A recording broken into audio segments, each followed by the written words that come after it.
great time talking to you last week. Because Tom graciously did not show up. We had the entire hour, and we didn't even get through half the book. I know. So I want to dig in to some other parts of the book and talk about it. For those of you that don't know, Renee wrote a book, Soaring Through Adversity. And I didn't say that at the beginning of the show, did I? I said Victory in Time. Yeah. I'm sorry. That's the website. Victory in Time is the website, and Soaring Through Adversity. Thank you so much for not correcting me, but feel free to correct. On this show, you know, the owner of the station calls that good radio when you disagree with Joe, right? You understand? So feel free to do that. Oh, I was going to. Okay. But I was going to let you go first. Okay. This is a great book. I'll tell you why I like the book so much. I know it's your life story, and I know it's unique to you, but my whole life, every small business person I've ever met is inside these pages. I mean, they're real, they're adversities that you have, but we all seem to have our own. Now, I will admit, yours might have been a little bit worse than mine at times, you know what I mean? But I can see and feel my mistakes and my challenges through your book, and it was a wonderful book, and I enjoy reading it. Let's kind of keep going through because you can't separate your life and your business, right? I mean, you know, the best line in a movie is Godfather says, "It's not personal, it's business." Well, isn't it funny because business is personal? Very. And so we find ourselves living that, which is the first thing I want to talk about. It wasn't until I got halfway through the book that I realized your business that grew quite large was still a family business. Your dad was working with you. You got your mom working with you. Whomever you were with at the time was helping you through that. Talk about that, because that in itself has a lot of challenges. Oh, it does. It does. It was amazing, though. I'll tell a quick story about my dad. My dad I've always been like the optimist. He was more the pessimist side, which is what you need in a company so that you can balance each other out. And so the employees used to joke that if they heard my dad and I getting loud in my office, they knew to go to the warehouse. But we had the beautiful relationship of we would work through it, come up with the best plan, usually my plan, but, you know, it worked out well. Right. And then we would come out and it would all be fine. You know, I love your dad through your eyes of this book, because it's not as if you talk much about him in detail, but he'd do whatever. He would walk through fire for you. And you could tell that, right? You know, he was the guy when you were in bed for 3 months recovering, made sure things were happening, right? Yes. He was the guy that was making sure it looked like you had thousands of boxes up on the wall. He was the guy that made your business look big when it wasn't, when it needed to. He was the guy that was there when somebody had to answer the phone. And although you don't say that throughout the book a lot, you can tell, right? You can just tell. So I'm a fan of your dad, you know, and just, you know. You know, my dad saw me through so much stuff, and I can remember, you know, some of the looks in his eyes when he was proud, when he was scared, you know, because of what happened with his business. You know, he was protective of me in many ways, not just as my dad, right, but you know, looking at the business, and he was watching me go where most women had not gone before. So you just stepped into it. Oh, okay. You just stepped right where I want you to go. Okay. Okay. Because I'm going to challenge this statement. Okay. You told me in your book that you were going to try and borrow some money, $5,000, and you believe, in your book you say it, you believe you did not get that loan because you were a woman. I challenge that statement. Could it not be that your business simply wasn't ready or capable for the money? Why did you see it as because you were a woman? Because they didn't even allow me to prove that fact. Early on in the with the banks that I went to present my business plan, I was never allowed the opportunity to present where the business was going, where I had been. So you felt like he shut you down very quickly. Yes, and it was the bigger banks, though. That's what I'm trying to get across in my book. I woke up one morning and there was a ad on a radio about a very large bank and how they were, working for wanting to make loans for small business, woman-owned minorities. Right. I'll go see them. That was just an ad, right? It was. You don't realize that until 30 days later, and they come up with these soft reasons for a no. Exactly. Right? Exactly. Exactly. We got to go to break because Isaiah is bothering me. But I want to. You say something that I just absolutely adored, and that was you saw opportunities when the economy slowed down. Your company grew when everybody else was sort of retracting. Talk about that, because that is such a small business concept, because we don't know what's happening in the economy. We're just moving forward, right? It's almost as if we don't want to know. We're just going to keep through, and whatever we have to do, whatever door we got to knock on, that's what we're going to do. Talk about that. Well, I learned because it was in '88 when I brought the company back to North Carolina and became sole owner, and we were right ahead of a slowdown. And I realized that when business was slow, when you knocked on that door, they had time to talk to you. Your competition was saying, oh, the business is slow, that's why they're not buying as much, when I was in there picking away, finding opportunities to be able to service You were the the customer. reason their business was Exactly. And it took them a little while to figure it out, and by that time I was building a strong relationship. So instead of paying attention to what the news was saying and things are slowing down and that's what we can expect, that's the opportunity to move. Do Right. it. Just do it. And I just love that. I just absolutely love that. Let's take a break. And we got to go to break because Isaiah is bothering me this morning.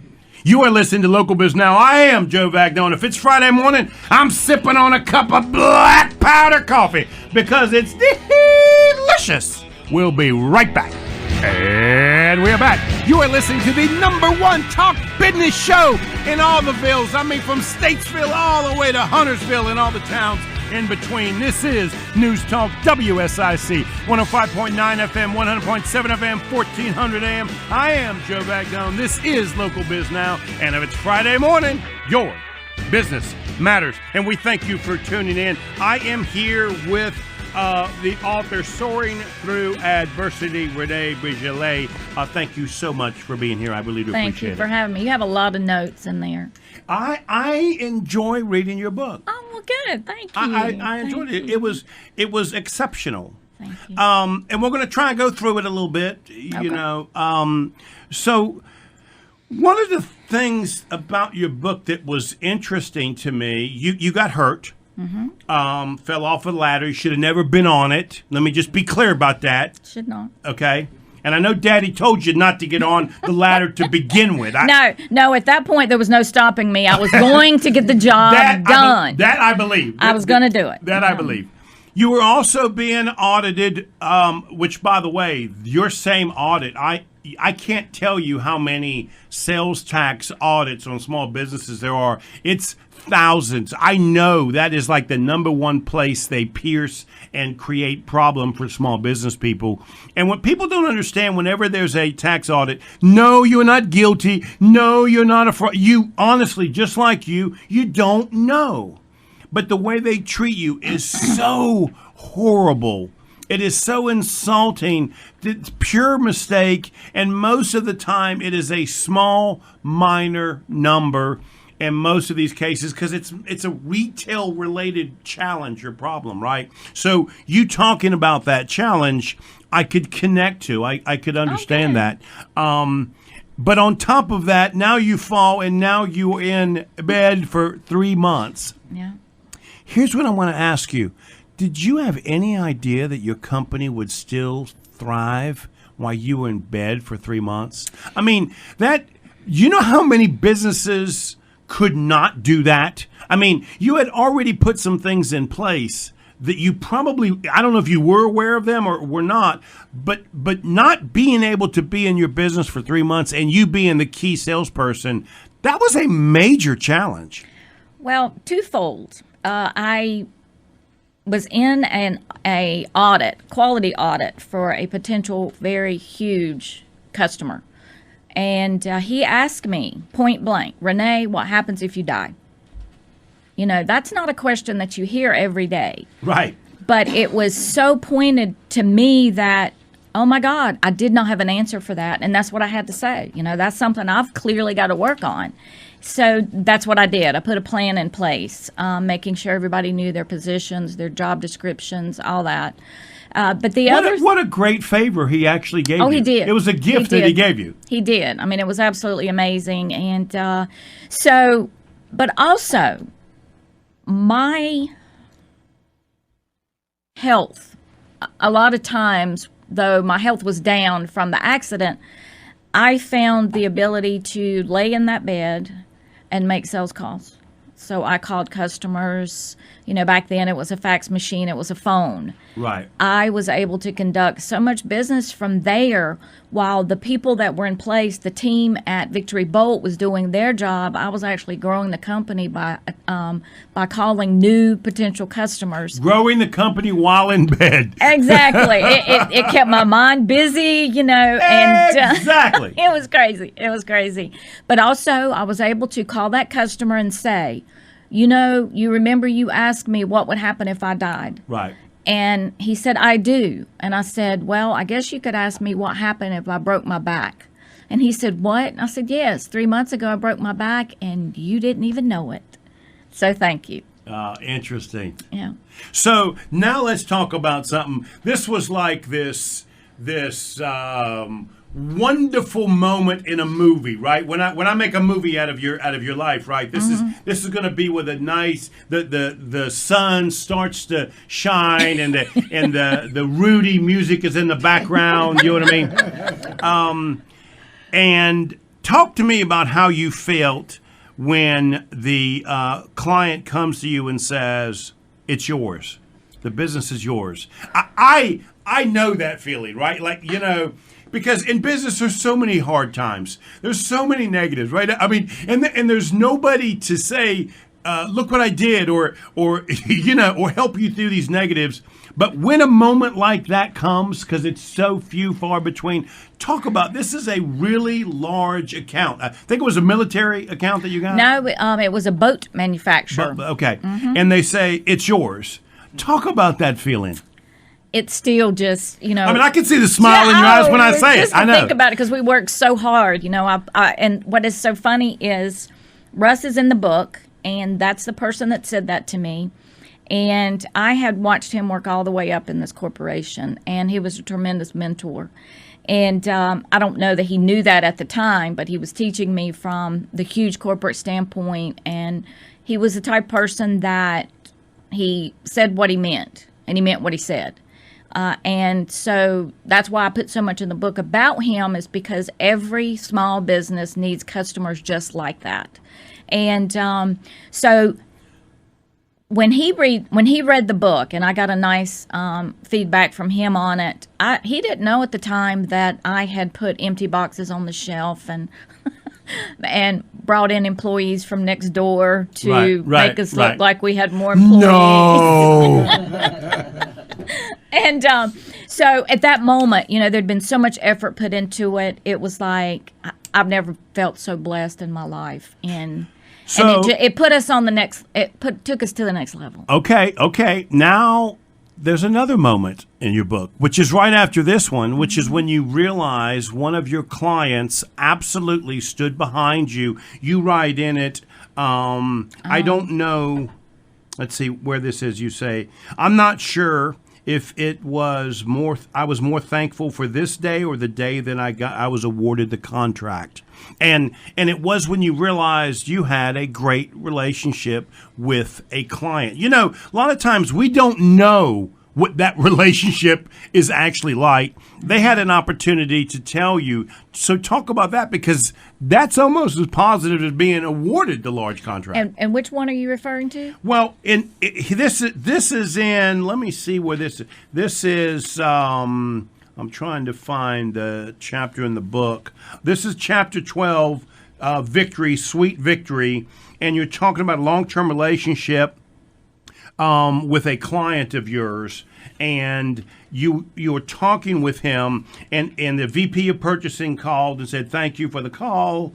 And this is a conversation that you guys are having through some challenges, and he simply said, "Hey, we're going to stay with you through this. We're going to stay with you through these challenges that you had." And I think it was some financing challenges that you were having. And that moment, it was clear this is a relationship that absolutely is strong. It is, and that's, in writing the book, that's another point that I wanted small business owners to see, is that when you build a relationship and don't hide, as we do now, we see companies hiding behind emails and, text and all that. As anybody can do that, but everybody cannot build a relationship. Be yourself, show them what you can do, and make it a win-win situation on both sides. And they knew that's what they had and was appreciative of it. And that's another encouraging. But you didn't know that, right? It was like at that moment that you realized all this hard work, it's actually paying off. It is. Because they were ready to write a check for you or to sign a line of credit, making sure you had what was necessary for that deal. Oh, exactly. Yeah. And you smiling, I wish people could see this smile, because it really defines the feeling that a small business person gets. All of my hard work was for that moment, right? Whether it was the award of the contract or whether they're willing to sign a line of credit to make sure you can get started and purchase that. And one of the other lessons that was so huge for the company itself and for my team was they were expecting me to come out and say I lost the contract. And when I was able to come out and said, because of the hard work and the honesty put forth, right, we're keeping this, and they're going to make a prepayment on this large purchase order so that we can do it. Right. And they were like, so it was a good lesson for them as well as me, always be honest. But that's right. what I tried to do through the book and through my life was, just tell people how you feel and, right. and find out how it can help them, and in the long run, it was going to help him as well. So I bring that to today's day. And, I know you got 6 kids, right? I met them. Yes. They don't have that same drive to meet people, to network, to marketing that we did. Mm-hmm. You know what I mean? Yeah. I'm wondering how they're going to build those relationships in the future, because you did it one-on-one, literally, physically, getting in a car if necessary, meeting somebody, and they don't do that as often. I'm wondering what the future looks like with business relationships. Do you ever think through that? Do you think it will change? That is one of the driving factors as to why I sold the company, is that the younger generation is about sending those emails. When I would say, don't send another email, just call them. Right. It was constant. No, look how much time you've spent typing these emails, And I've told them, I was like, you realize who communicates how. You're going to have customers that don't want you to call them. They want to, they want an email or they want a text. So, when you're building a relationship, see what they prefer and then do it. But it was getting more and more difficult to get them to reach out and have that confidence to do it. But some of them did, and they were dynamic, and I was very blessed to have them on my team. Okay, so this is the last question I'm going to ask you for on your book. For this week. Okay. It so reminded me of things that had happened over the years. You decide to invest in an entirely different business. We all small business people have this major mistake that we do, right? And that we fight for years to try and make it work, right? And after years of time, energy, and money, we still can't make this thing work, right? And sometimes it even does harm to the core foundation of the business that we do. I thought I was the only fool that did that, right? So I'm reading your chapter and I realized, she had one of those too, right? You know what I mean? That epiphany gone wrong. Right. I mean, talk a little bit about that because we all have them. And when we look back, we ask ourselves, why couldn't I see that this wasn't going to work? Because what you did so well in this chapter is you describe the universal screwdriver, right? You describe how it's perfect. It's going to change the world. It's going to, it's going to be this ultimate thing at the beginning of the chapter. And then at the end you say, here's why it didn't quite work. And so you really do realize after years, this could have brought you down. Oh. I mean, talk about that. Well, it was a similar industry. It was a unique fastener system, and I was able to patent it, and it was worldwide, and it originally started in Europe, in England, and came to the States, and so there was a lot of personalities at play, a lot of cultures at play, and I don't want to harp on that, but I was the only female. And I was the one that knew the industry, and I was the one that knew the hard work that it was going to take to get this launched. So from that point, it was a battle, and I had said early on that I called victory my golden goose. I'm like, when it gets to where it's going to affect my golden goose, then I'm quitting. Right. And that same customer that gave me that huge contract called me and said, Renee, get back to Victory Bolt because... Again, they didn't take the contract from me. Right. They just, set in my face, said, this is what you've got to do because we see a difference in the service. Right. So at that point, I put less focus on that product and my focus back on Victory Bolt. And it worked out fine, but it was a defeat. Yeah. It was a defeat that I could not control no matter how hard I worked. And that is huge for a business owner to admit, hey, this is not going to work. So... when we buy a stock, the hardest thing to do is decide when to sell, right? When should you have stopped? When I'm reading, now listen, this is what I do for a living, right? When I'm reading your chapter and you talk about you agreed to $500,000 a year for that royalty license, I'm immediately thinking, don't do it. Mm-hmm. No, but that's just me, right? You know what I mean? And you were saying how excited you were, and I'm thinking, that she should have had some sort of scale down or scale up. Or when should you have pulled the plug so that it wouldn't have affected the business that you had to then go back and correct? Have you thought about that? I have. The $500,000 was okay with me. That was doable. That was within realm of all the return on investment and the potential sales that was out there for this new product. And that was okay. But when I sold the European license and was paid nicely for it, and the lawsuit hit my desk because it was felt I had not done enough. Well, they had done their due diligence. Right.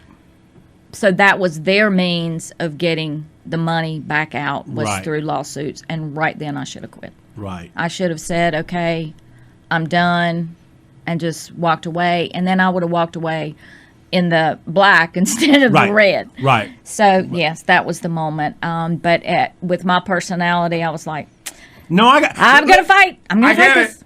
Listen, I get it. I really do get it. So you are listening to Renee Breazeale, this Soaring Through Adversity, Life Lessons to Lead, Triumph, and Rise Above. And she does rise above. This is a great book. Renee, thank you so much.